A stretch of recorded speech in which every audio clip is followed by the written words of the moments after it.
Blog Talk Radio. Welcome to Kidmissing Radio. I'm your host, Angelina Wilson, and my guest today is Gina Miller. She is the sister of Rachel Battencourt, who has been missing since she was 2 years old in 1965, excuse me. She was born in 1963. Can you give us any background? I know it's hard for you because you were adopted, but can you give us any background on Rachel's disappearance? Yes, I can. Rachel was born December 5th of 1963, and the mother had kept an older sibling that I'll just refer to as S, and S and the mother and the father, Freddie Myers, and Rachel went in June of 1964 to Los Angeles, where Freddie was going to look for a job out there. He had a lead on a job. And when they got to Los Angeles, the mother, Lynn Battencourt, went into a bar to see about getting a job in this bar, and she left Freddie in the car with the two girls. She stayed in that bar about 2 hours, and when she came out, she told Freddie to get lost. She was done with him. And she went and got an apartment by herself with the two girls, and Freddie kept coming over trying to talk her into coming back to Kansas with him, to the Kansas City area. And she refused, and she got another boyfriend. And when Freddie came over, he saw this boyfriend abusing Rachel, and so he beat this boyfriend up and put him in the hospital. Lynn, the mother, called the police and had Freddie put in jail. And when he got out on June 28th of 1965, he went to see her one last time and try and convince her to come back to Kansas with him. And she refused, and she shoved Rachel at him, saying, "Here, take her. I don't want her." And he wanted to take her because he knew that Lynn really didn't care about her, but he wasn't on the birth certificate, and he was afraid that if he did, she would turn him in for kidnapping. So he went ahead and left, and he truly believed in his heart that she would contact him asking him for money to come back. So he drove back to Kansas and waited to hear from her. And he kept trying to call and never got an answer. So he went ahead and enlisted in the service, and he completed his basic training, and he got out and he contacted her again, and she just replied real nonchalantly, "Oh, well, she's gone. The babysitter took her. I think she's dead." And that was the last Freddie was ever able to find out about his daughter. Now, when I contacted the birth mother, the story that I got was that there was a babysitter, and she called this babysitter Alma. And she said the babysitter lived in the same apartment complex as she did, and the babysitter babysat Rachel. And an interesting way that she worded this was she never said the babysitter watched the girls or watched S and Rachel, just that she watched Rachel. And she said the babysitter needed to go back to San Antonio because of a grown son that had either gotten sick or injured, and with Lynn's permission, she took Rachel with her. But when she got to San Antonio, she stayed there, and Lynn tried to contact her to come back and bring Rachel back to her, and she said that this Alma always had an excuse. And when she found out that Alma had taken a job in San Antonio at the at the Spotted Horse Cafe, which was a truck stop outside San Antonio, that she knew she wasn't coming back. So she told her she was coming to get her. And she hitched a ride with a trucker and went to San Antonio, which, interestingly, is where Lynn was from, and her parents were from, my grandparents.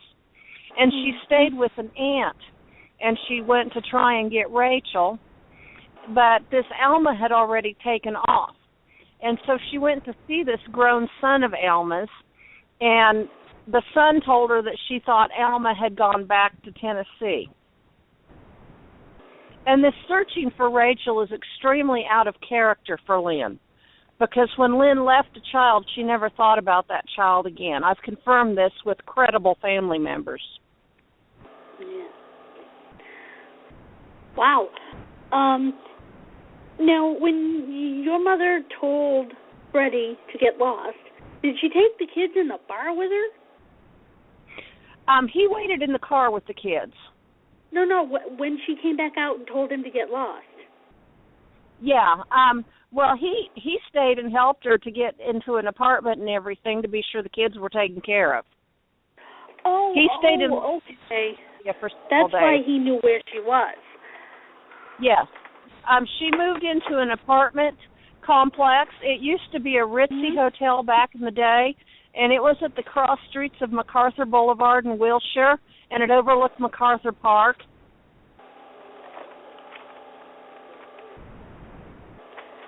Yeah, and that's a nice area.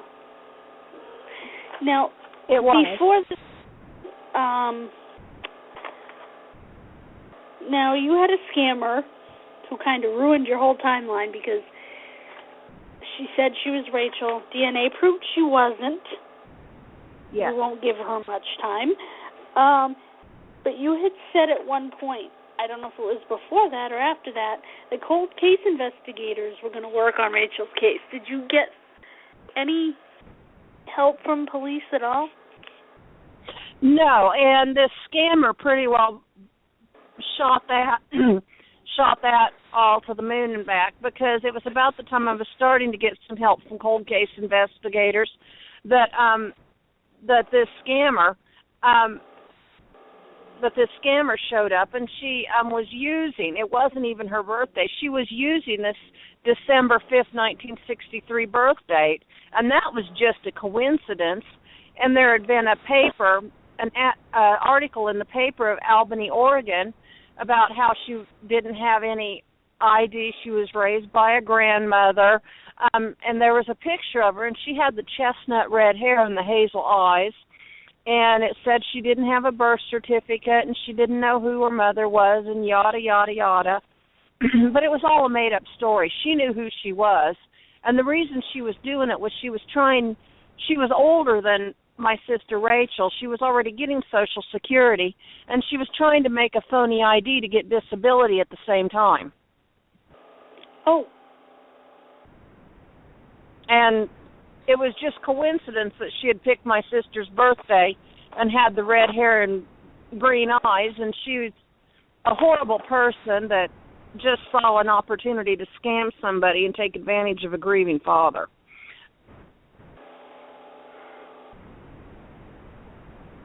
Yeah, that really stinks.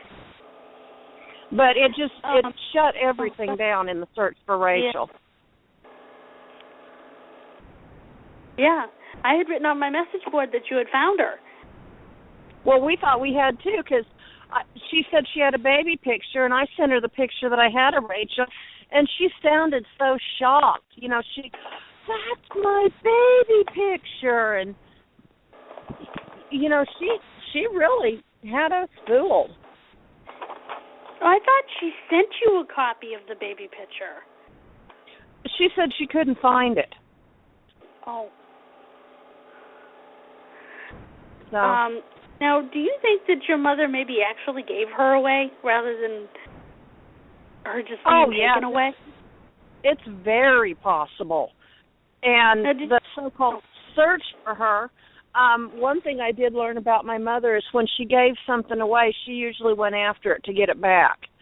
Because she had given me several things when I had things to do with her, and then she came over while I was at work and took them back. That's one thing that she does, is when she gives something, she decides she wants them back, and she goes and gets them back.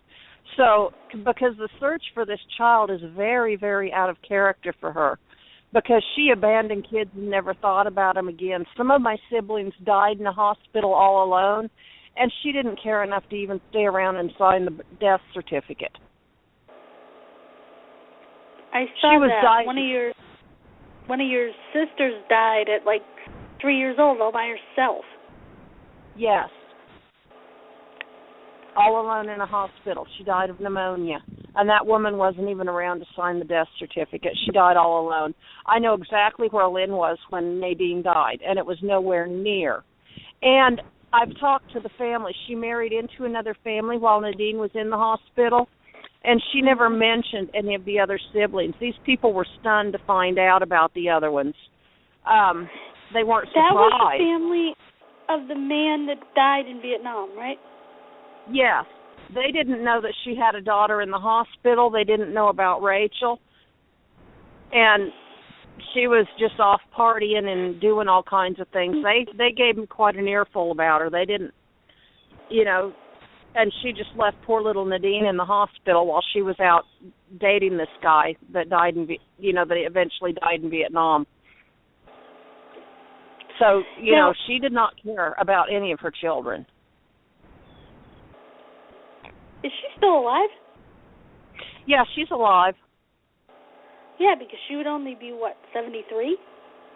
Yeah, she's in her 70s, and she acted like she wanted to find Rachel, but she gave me a false birth date. She told me Rachel was born in March, and I used the help of a retired detective, and we went through the birth indexes, and because there's only one Battencourt in the United States, we were able to find Rachel's birth certificate, and she became very uncooperative at that point, and very, very angry, and insisted that I quit searching for Rachel. Of course, she told me it was too painful for her, but that didn't hold any water with me. That was just a bunch of horse manure as far as I was concerned. I understand that. Did you ever get a hold of the son of the woman who allegedly had Rachel?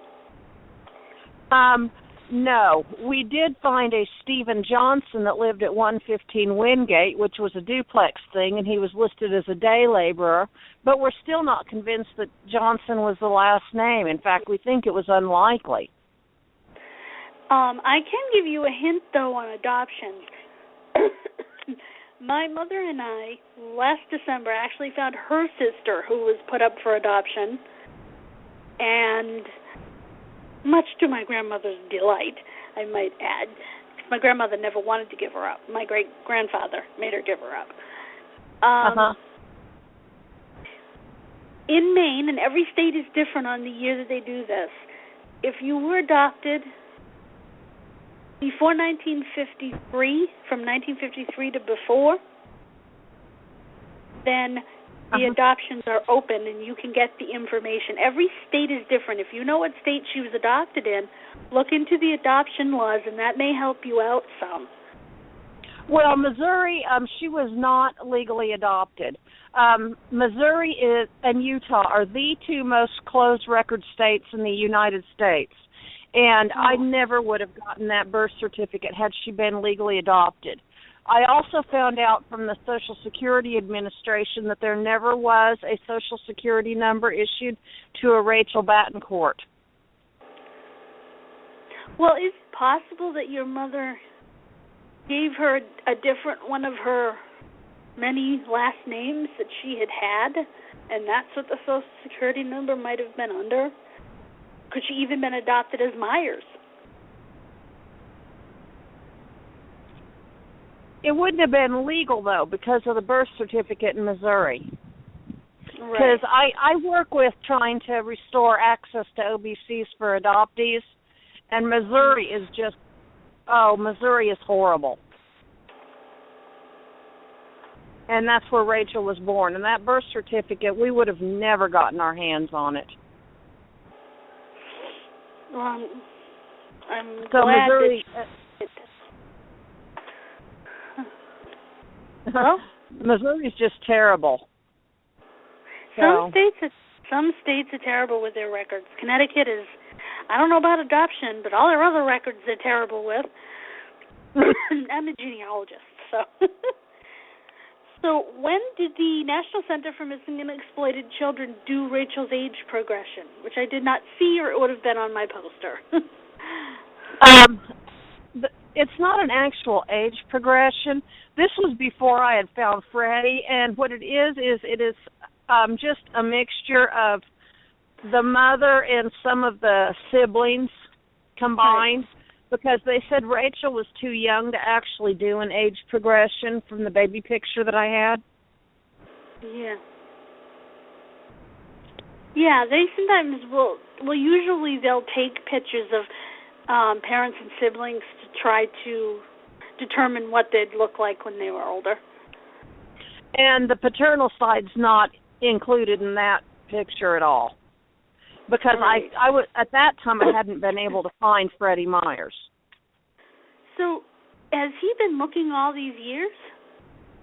Yes, he had, but he didn't really know how or what to do. He had gone out to Los Angeles several times and talked to the police out there, but because he wasn't on the birth certificate, they really wouldn't give him any help because they said he had no legal right to her. Back in the 60s, if they weren't, married nuclear families, the fathers basically had no rights whatsoever.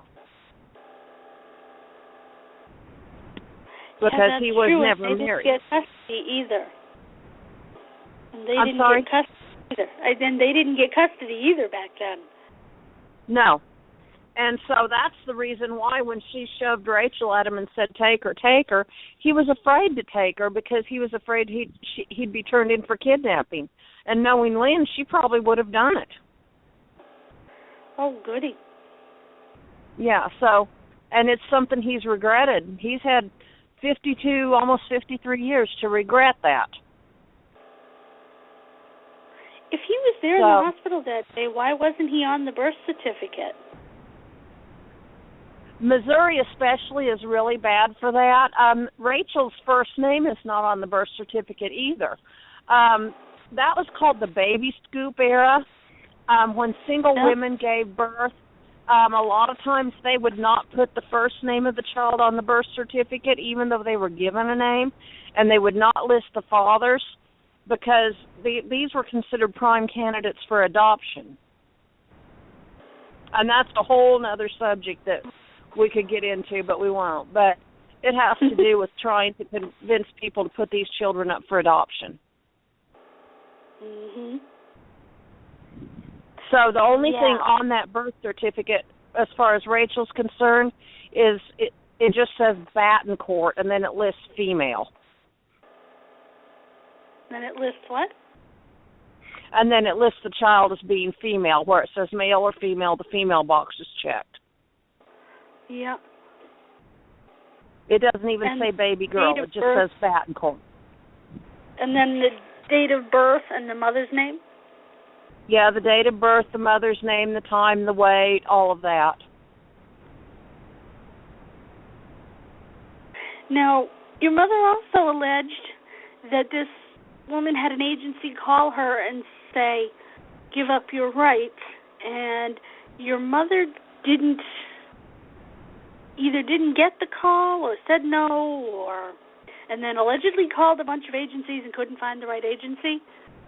Can you explain this? About that. Yeah, I asked her about that, and she claims that she was too busy at the time to take the call, and when she tried to call back, she couldn't remember who called. Oh, jeez.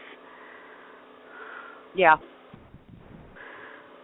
And I asked her what she was doing, that she was possibly so busy that she couldn't take the call after her daughter had been missing for 2 years. So. Yeah, really. So I don't know. It may have been that this Alma or whoever she was wanting her to terminate parental rights so she could adopt Rachel, and she refused. Yeah. Did you it could have been ever not a call. Yeah. I'm sorry about that. Did you ever check California records to see if she might have been adopted out there? Yes, we have looked, but if it is, it's a black market adoption, so... That's true.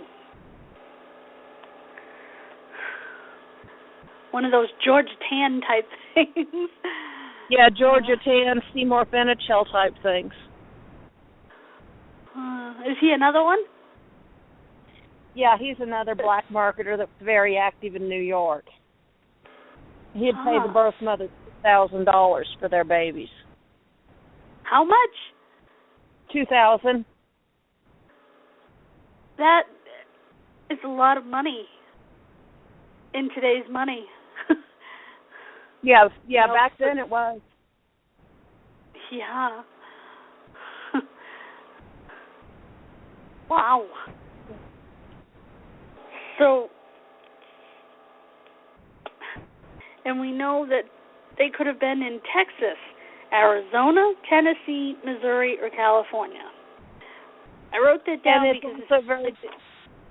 it's very possible they went. It's very possible they went to another state too. You know, if she said Tennessee, it's possible they went to North, South Carolina, Virginia, and she said Tennessee just to keep her lies straight. I do have it from a credible family member. We know they were in San Antonio for a while. And on Rachel's page, I got some emails from a lady that seems to remember an older woman with a baby like that working at the Spotted Horse Cafe for a few months.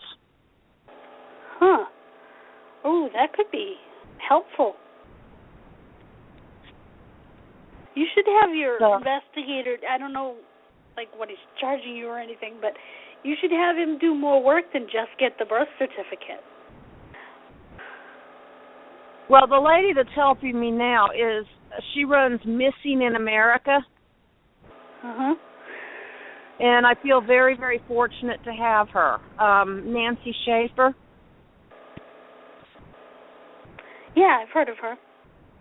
Yeah, she's just picked it up, and I'm absolutely thrilled that she's giving me help because she seems to know what she's doing, and she's putting a lot of time into this. I'm so glad to hear that.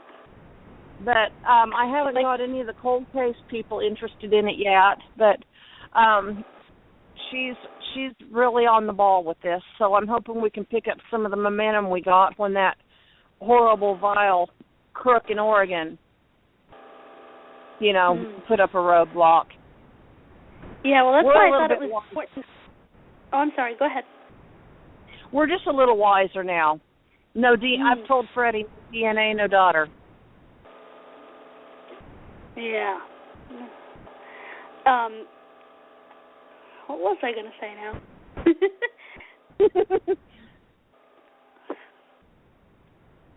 I have no idea. I have that problem. But anyway. I have that same problem too, so. Yeah. Well, I would recommend that everybody go to Rachel's group, Where is Rachel Battencourt? It used to be Where is Rachel Lenore Battencourt, but it's later been learned that Rachel's middle name was Lynn. That was another red herring that the mother threw up to get me off track. Her middle name was Lynn because all of her kept kids she gave the middle name of Lynn to, and she knew it. So she was trying to throw me off track. So she knows she's involved in Rachel's disappearance. So is S the only kid she raised herself?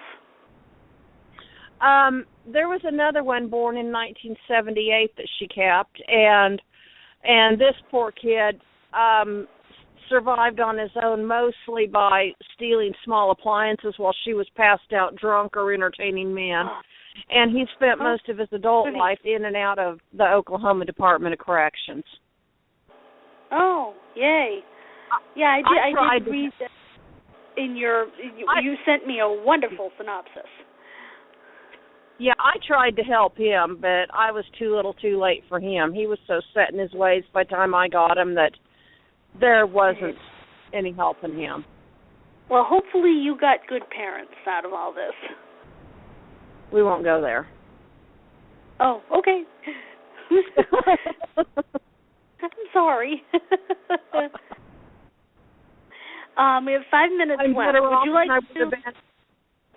I'm better off than I would have been had I stayed with her. That's for sure. Sounds like it. Sounds like she might have been a bit of a piece of work in her younger days. Well, she was diagnosed as a sociopath when she was still in her teens. Oh. So she has no Right, no feelings. No, there's no feeling, no concern for anyone else. She's incapable of love or, she only feels for herself, and everyone else is just something that she uses, to get what she wants. That's sad. Yeah, it is. It really is. What? You broke up. Oh, I'm sorry. I'm on a cell phone, so. Okay. Well, we have about 4.5 minutes left, so if you'd like to say something to Rachel if she's listening, if she even knows she was adopted, chances are she wasn't adopted legally, if she knows that she doesn't live with her own family, say what you want to say to her. My message to her would be, I don't know what she would have been told growing up, but my message to her would be, don't be afraid of us, because your father has loved you and has grieved over you and looked for you for 52 years, and he wants nothing more to take his baby girl in his arms. So, please don't be afraid. We don't want to hurt you. We don't want to take anything from you. And if you were raised in a home that loved you, we don't want to take that away from you. We just want to give you sisters and a father in addition to what you've got. Now, does her father have other children? Yes, he's got 2 sisters. 2 daughters that would be sisters to Rachel. And does she have a stepmom? No. No. Okay. No. But she has 2 sisters plus you, plus countless others. So, Rachel, if you're listening, you got a whole bunch of siblings. Well, that's what happened to my aunt. When I called her, I had to tell her all the siblings she had, Uh-huh. She was overwhelmed. Well, I'm sure this when is going you to finally do find them. Well, I think it'll be quite a shock to Rachel, and my main thing is I hope she's not too frightened to make contact. I certainly hope not. So I that's do my have. theory. Oh, go ahead. So that's my concern. Is I would say, Rachel, don't be afraid. That's certainly understandable, and I agree. We have about 2 minutes left, and I got a couple of programming notes, if you don't mind. I don't mind. Thank you. Oh, you're very welcome. My friend asked me to ask you all to go to Find Me on Facebook. That's his missing children's page or missing persons page. Our next episode is going to be... I don't have it in front of me. In 2 weeks, if I confirm my guest, which I'm hoping to. My latest episode of my television show is up on my website, on Finding the Missing Children on Facebook as well. Thank you so much, Gina, for joining me and for talking about your sister, and I certainly pray that you and her father are able to find her. Well, thank you so much, Angie. Well, you're very welcome. Everybody have a wonderful rest of your weekend and a happy and safe Halloween. Night and God bless. Yeah. Good night, Gina. Bye-bye. Bye-bye. Good night, everyone.